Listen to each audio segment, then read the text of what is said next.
Belated happy Raksha Bandhan to you guys. I hope you had a good time yesterday. आप सबने बहुत enjoy किया.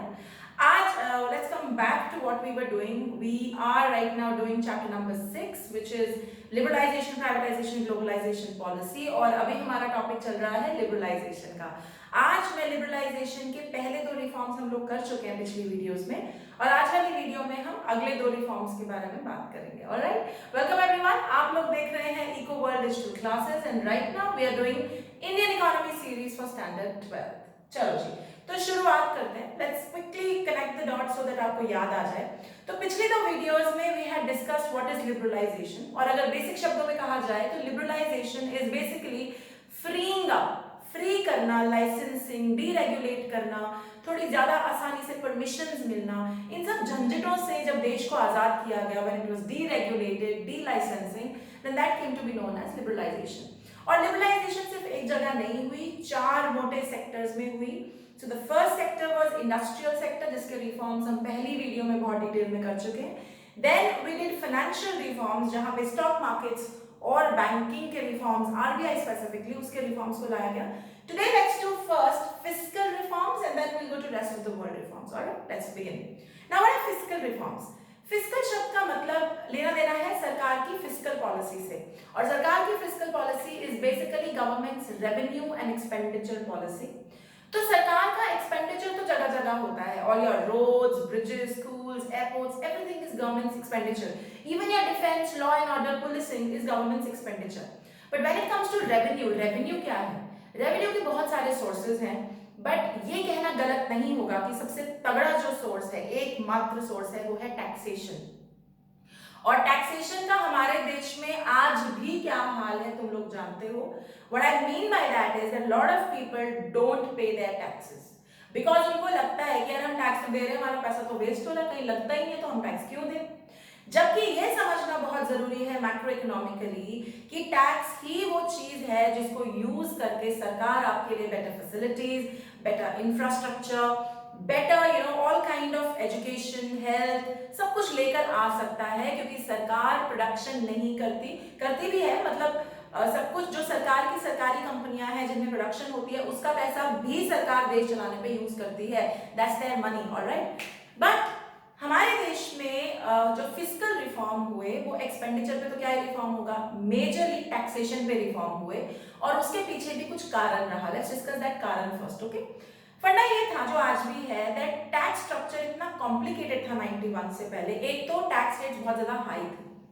तो tax rate का क्या सीन होता है ना कि वो लोगों की पेइंग कैपेसिटी को देख के रखना चाहिए टैक्स. अगर आप जरूरत से ज्यादा टैक्स रख देंगे तो ऑब्वियस ही बात है, there is a term called tax evasion. Tax evasion का मतलब ठन गोपाल लोगों ने टैक्स नहीं देना, अवॉइड करेंगे, इवेड करेंगे. तो सरकार डंडा लेके तो टैक्स दिलवा नहीं सकती. People have to become more responsible and then pay taxes. So in that situation सरकार ने रियलाइज किया, 1 बिफोर 1991 टैक्स के रेट्स बहुत ज्यादा हाई थे, इसलिए लोग नहीं दे रहे थे. 2 टैक्सेशन का जो स्ट्रक्चर था, स्ट्रक्चर मतलब टैक्स भरने के प्रोसेसेस, आज एक की डेट आ गई, कल दूसरे की डेट आ गई, पंजाब में अलग टैक्स भरेंगे, तमिलनाडु में अलग टैक्स भरेंगे, 10 पेपर मेंटेन करेंगे. सो सोचने वाली बात है, बिजनेस वाला बंदा काम करेगा या टैक्स भरता रहेगा? Very complicated. So in end it was easy to evade tax. भरने से कोई प्रॉब्लम नहीं होती थी. तो जैसा कि हर चीज में होता है, जहां कोई डंडा ना चले, प्रॉब्लम ना हो, तो भाग जाते हैं लोग इधर उधर. वही चीज हमारे देश के साथ हो रही थी टैक्सेशन के मामले में. सो 2 मेजर इश्यूज थे. 1 it was complicated structure, 2 the rates were too high. ठीक है, अब इन्हें ठीक कैसे किया गया? ऐसे. सबसे पहले डायरेक्ट टैक्सेस की रेट को कम किया गया. Now what are direct taxes? Direct tax वो जिसका बर्डन भी आप पे और पे भी आप कर रहे हैं, जैसे इनकम टैक्स. ये मेरा टैक्स है और पे भी मैं कर रही हूँ, और मैं मीरा का इनकम टैक्स किसी और के सर पे नहीं डाल सकती. आई विल हैव टू पे इट माय सेल्फ. तो ये डायरेक्ट टैक्स है.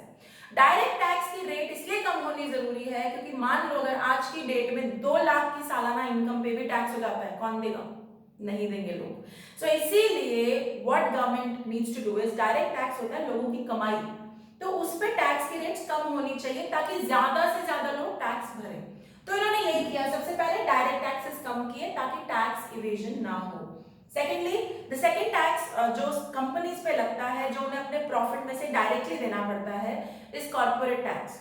तो कॉर्पोरेट टैक्स भी if you keep at a 40% और at a 45%, can you imagine वो कितना ज्यादा टैक्स है? मतलब अगर आपको 10 लाख का प्रॉफिट हुआ है तो 4 लाख तो आपको टैक्स में भरना है, कौन भरेगा? Then there will be loopholes and tax evasion. तो कॉर्पोरेट टैक्स को भी थोड़ा कम किया गया, एक्सेप्ट फॉर फ्यू इंडस्ट्रीज जहां सरकार चाहती है कि टैक्स ज्यादा रहे so that people don't buy those things, something like a liquor और समथिंग लाइक सिगरेट्स। सरकार चाहती है कि आप लोग ये सब चीजें ना यूज करें, that is why there are more taxes on it, so that कंपनियां आए ना बनाई कम इनको। Alright, so that's the scene. Corporate tax कम किया गया, इनडायरेक्ट टैक्सेस कम किए गए। अब इनडायरेक्ट टैक्सेस क्या होते हैं? वो जो होता तो टैक्स प्रोड्यूसर का है, लेकिन काफी बार प्रोड्यूसर उस टैक्स का बर्डन कंज्यूमर पे डालता है। कैसे?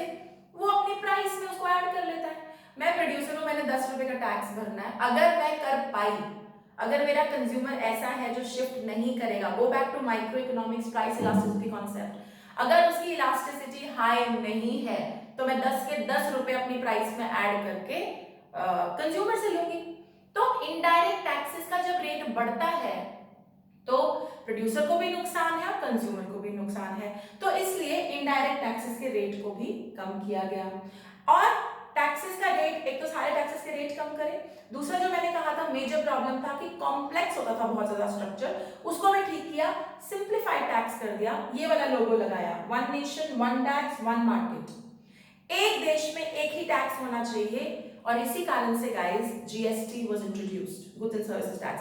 There was a lot of hoopla around it कि इतना टैक्स लगा दिया, 28% का टैक्स लगा दिया, 30% का टैक्स लगा दिया। What people don't know that a businessman in our country used to pay exactly इससे ज्यादा ही पे करते थे टैक्सेस, लेकिन एक की बजाय 10 जगह फाइलिंग करते थे।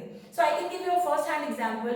If you are selling let's an education product, आप एजुकेशन का प्रोडक्ट बेच रहे हैं, तो प्रॉब्लम ये होती थी कि एजुकेशन क्योंकि सर्विस है तो इसमें सर्विस टैक्स भी लगता था, और क्योंकि आप प्रोडक्ट बेच रहे हैं तो इस पे सेल्स टैक्स भी लग रहा है, फिर आपको वैट भी देना पड़ता था। और mind you one more thing, Himachal का अलग टैक्स, पंजाब का अलग टैक्स, आप 10 जगह टैक्स भरते थे। Now think for a moment, आप 10 जगह टैक्स भर रहे हैं, you are running a business, you are already short on time, आपके पास हजारों काम है करने को, खासकर अगर आपका नया बिजनेस है and it's a startup, like you not like आपने कोई कंपनी इनहेरिट नहीं की, आप वो काम कर रहे हैं, आपको साथ साथ फाइलिंग भी देखनी है, डेट ना निकल जाए वो भी देखनी है क्योंकि उसके बाद फाइन होगा, वो सब पंगे। तो लोग पंगों से बचने के लिए टैक्स इवेड करते थे, निकल जाते थे, टैक्स नहीं देते थे। इसीलिए जीएसटी को इंट्रोड्यूस किया कि one nation one tax. Indirect tax है जीएसटी, प्रोड्यूसर्स पे लगता है, जहां प्रोड्यूसर इस बर्डन को कंज्यूमर पे डाल सकते हैं डाल देंगे, जहां नहीं डाल सकते वहां आधा तो प्रोड्यूसर ही बेयर करेगा। ठीक है, तो एक देश एक टैक्स का एक लॉजिक बड़ा सिंपल है कि बिजनेस वालों को, people who are working, they don't get stuck, फंस नहीं जाते कि यार काम ही नहीं कर सकता तो ये भरना है, 30 सितंबर आ गया टैक्स भरो, ये आ गया। So to get out of that, one nation one tax GST introduce किया गया, सिंप्लीफाई की गई, आसान बनाया गया लोगों के लिए। इवन डायरेक्ट टैक्सेस में, I been working, I know this, आपके लिए एक सिंपल फॉर्म आपको दे दिया गया कि ये फॉर्म भरो और खत्म करो काम, don't worry about it, don't go to CA, चक्कर मत लगाओ। सो ये जो फिस्कल रिफॉर्म था, नटशल में we can say that fiscal reform was more about tax reform. Tax का रिफॉर्म जो हमारे देश में सिंप्लीफाई किया गया, रेट्स काटी गई, दैट वाज फिस्कल रिफॉर्म। और इसका सिंपल रीजन था कि सरकार के पास पैसा आना शुरू हो, लोग ज्यादा से ज्यादा टैक्स भरें। ओके, अभी clear? So industrial reform clear है, फिर financial reform, RBI stock markets का reform, third reform fiscal, majorly tax reform, सरकार का revenue reform. Alright, now let's go to the last part of liberalisation which was rest of the world reform। अब rest of the world के साथ हम लोग क्या करते हैं? ट्रेड। और ट्रेड में दो चीजें हैं, एक है फॉरेन एक्सचेंज यानी दूसरी कंट्री की करेंसी, और एक है फॉरेन ट्रेड की पॉलिसी। जब बड़े लेवल पे काम होता है, you have to have a policy, आपका एक वैल्यू जोन होना जरूरी है कि हम ऐसे काम करेंगे। तो उस पॉलिसी में भी चेंज आया और फॉरेन एक्सचेंज में भी रिफॉर्म्स आए। Let's first discuss foreign exchange में क्या रिफॉर्म आए। ऑलराइट, सो फॉरेन एक्सचेंज का जो रिफॉर्म हमारे देश ने 91 में किया, वी डीवैल्यूड आवर करेंसी, हमने अपनी करेंसी की डीवैल्यूएशन की। अब डीवैल्यूएशन क्या होता है? अपनी करेंसी की वैल्यू कम करने को डीवैल्यूएशन कहते हैं। कैसे? आज के डेट में 1 Indian rupee let's say is equal to $1 US is equal to 70 Indian rupees. ध्यान से सुनना, एक यूएस डॉलर 70 इंडियन रुपीज है। अगर कल को यही एक यूएस डॉलर 60 इंडियन रुपीज हो जाता है तो हमारी करेंसी की वैल्यू बढ़ गई। कैसे बढ़ गई? क्योंकि पहले ऐसे समझो कि यूएस का एक बंदा हमारे देश में आता है, वो $1 खर्चता है और हमारे यहाँ से 70 रुपए का एक मग ले जाता है। जो 70 रुपए का मग है उसको अपने $1 में ही मिल जाता है, ठीक है। लेकिन कल को हमारे देश की कंडीशन बेटर होती है तो अब जब वो हमारे देश में आता है तो उसको 70 रुपए का मग नहीं मिलता हमसे। क्यों? क्योंकि अब हमारे एक्सचेंज रेट क्या है, 1 US dollar is equal to 60 rupees.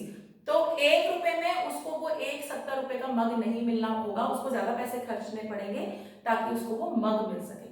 तो जब फॉरेन एक्सचेंज रेट घटती है 1 US dollar is equal to 70 rupees to 1 US dollar is equal to 60 rupees, हम कहते हैं हमारे देश की इंडियन करेंसी की वैल्यू बढ़ गई, ठीक है। लेकिन जब इसका उल्टा होता है, यानी मान लो कल को हमारी करेंसी की वैल्यू ये हो जाए, exchange value 1 US dollar is equal to 90 Indian rupees, भाई हम तो लुट गए। मतलब कोई भी अमेरिकन हमारे यहाँ आके अपना $1 खर्च करके हमारे 90 रुपए की चीज ले जाएगा, विच मीन्स उनकी करेंसी बहुत तगड़ी है लेकिन हमारी करेंसी खत्म, ठीक है। ऑब्वियसली जब हमारी करेंसी की वैल्यू कम होती है तो एक्सपोर्ट बढ़ते हैं। क्यों? क्योंकि हम तो जमा ही सस्ते हो गए, वी हैव टू हमारी चीजें तो यार उनको $1 खर्च करके 90 रुपए की चीज मिल रही है, तो सोचो हम कितने सस्ते हो गए दैट मीन्स। तो हमारा एक्सपोर्ट तो बढ़ेगा ही ना, हमारी डिमांड तो बढ़ेगी। तो उस लॉजिक से जब ये अपने आप को मार्केट के फोर्सेस से हो तो उसे एप्रिसिएशन डेप्रिसिएशन कहा जाता है, डिटेल में करेंगे फॉरेन एक्सचेंज की यूनिट में। लेकिन जब सरकार जानबूझकर अपनी करेंसी की वैल्यू कम करती है, like it moves its currency from let's say 1 US dollar is equal to 70 rupees to 1 US dollar is equal to 90 rupees, जब वो जानबूझकर करती है that is known as devaluation. आप डीवैल्यू कर रहे हो, अपनी करेंसी की वैल्यू कम कर रहे हो। और ऐसा सरकार क्यों करेगी? No rocket science, of course export बढ़ाने के लिए। मैं अपनी कमोडिटी की प्राइस कम कर रही हूं ताकि आप लोग मेरी चीज खरीदें। तो उस समय तो हालात बुरे थे, फॉरेन एक्सचेंज चाहिए थी, अपने पास फॉरेन एक्सचेंज था नहीं, और फॉरेन एक्सचेंज कैसे आता? एक्सपोर्ट करके। तो चलो हमने अपना पहला काम किया, अपनी करेंसी की वैल्यू कम की, डीवैल्यूएशन की, and as a result of that our exports increase and the inflow of foreign exchange also increased. Clear है? ऑलराइट, आगे बढ़ते हैं। नेक्स्ट काम हुआ फॉरेन ट्रेड पॉलिसी पे। भाई पॉलिसी में भी तो चेंजेस आएंगे। पॉलिसी में चेंजेस क्यों चाहिए थे? क्योंकि 91 से पहले बहुत तगड़े रिस्ट्रिक्शंस थे। इंपोर्ट पे रिस्ट्रिक्शन, कितना क्वांटिटी में इंपोर्ट होगा, 25 किलो 30 किलो, उस पे रिस्ट्रिक्शन। उसके बाद हर चीज आप इंपोर्ट नहीं कर सकते थे, मशीनें नहीं इंपोर्ट कर सकते थे, और बहुत तगड़ी इंपोर्ट टैक्सेस होते थे। मान लो आप बाहर से गाड़ी मंगा रहे हो, उन दिनों इम्फाला बहुत कहते थे, बहुत चलती थी, उस पर इंपोर्ट ड्यूटी 400% भी होती थी। तुम समझते हो 400% की इंपोर्ट ड्यूटी? अगर 10 लाख की गाड़ी आई और 400% का उस पर टैक्स है तो तुम खुद हिसाब लगाओ कितनी महंगी हो जाएगी। कौन खरीदेगा भाई? सुपर ऊपर rich, right? So that's how it is. तो टैरिफ ड्यूटी हाई थी, इंपोर्ट पे रिस्ट्रिक्शन, क्वांटिटेटिव रिस्ट्रिक्शन, सब हटा दिए, सब हटा दिए। Look at this, quantitative restriction cancel, खत्म कर दिया। कोटा की 25 ही किलो आएगा, 30 ही आएगा, इससे ज्यादा नहीं आएगा, खत्म। Tariff rates, taxes, import duty कम कर दी ताकि चीजें आसानी से इंपोर्ट हो, प्रॉब्लम ना हो। थर्ड, इंपोर्ट का जो ड्यूटी होती थी वो इंपोर्ट लाइसेंसिंग लेनी पड़ती थी, कई चीजों पे लाइसेंस लेके तब आप इंपोर्ट कर सकते थे, उसे कंप्लीटली अबॉलिश कर दिया, हटा दिया गया, एक्सेप्ट फॉर हजार्डस मटेरियल। अगर आप बॉम्ब इंपोर्ट करेंगे तो भाई उस पर तो लाइसेंस लेना पड़ेगा ना, क्या पता चलता आप क्या करेंगे, केमिकल्स आप लेकर आ रहे हैं तो करना पड़ेगा ना। तो जो खतरनाक चीजें थी उन पे लाइसेंस, अदरवाइज किसी पे इंपोर्ट का लाइसेंस नहीं चाहिए था। आफ्टर 1991 वो हटा दिया। एंड फाइनली एक्सपोर्ट ड्यूटी, ये भी पंगा था, एक इंपोर्ट जो आ रहा है उस पे भी टैक्स था और जो हम एक्सपोर्ट करते थे उस पे भी टैक्स। तो जो यहाँ बेचारा बैठा हुआ एक्सपोर्टर वो तो मर गया। क्यों? उसने 1000 रुपए की चीज बनाई, सरकार ने 30% का एक्सपोर्ट टैक्स लगा दिया, यानी अब उसको 1300 की चीज बेचनी पड़ेगी 1000 की बजाय। यानी जो बाहर का बंदा बैठा है उसको तुम महंगे लग सकते हो, तुमसे चीज नहीं खरीदेगा। इस चक्कर में कई बार एक्सपोर्ट इंपोर्ट का काम भी ढंग से नहीं होता था, तो एक्सपोर्ट ड्यूटी भी कंप्लीटली हटा दी। अभी क्लियर?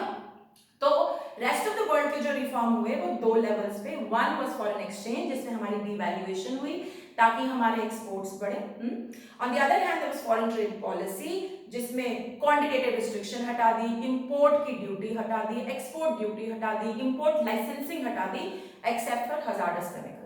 अगर तुमने अभी तक ध्यान दिया हो लिबरलाइजेशन पे, what you will understand is that in 1991 it was realised that we need to be a little more freer, हमें थोड़े से रिस्ट्रिक्शंस कम करने पड़ेंगे ताकि ईज ऑफ बिजनेस बढ़े, काम करने का तरीका बढ़े और ताकि economy as a whole grow कर सके। ठीक है, with this we close liberalisation of LPG and next video coming up will be about privatisation. Stay tune. अगर आप लोग मुझे यूट्यूब पे देख रहे हैं तो you know please like share subscribe and comment करना बिल्कुल मत भूलिएगा। And in case of any queries guys, कोई भी डाउट है please put that in the comment box, I will reply to that. Alright, till then bye bye.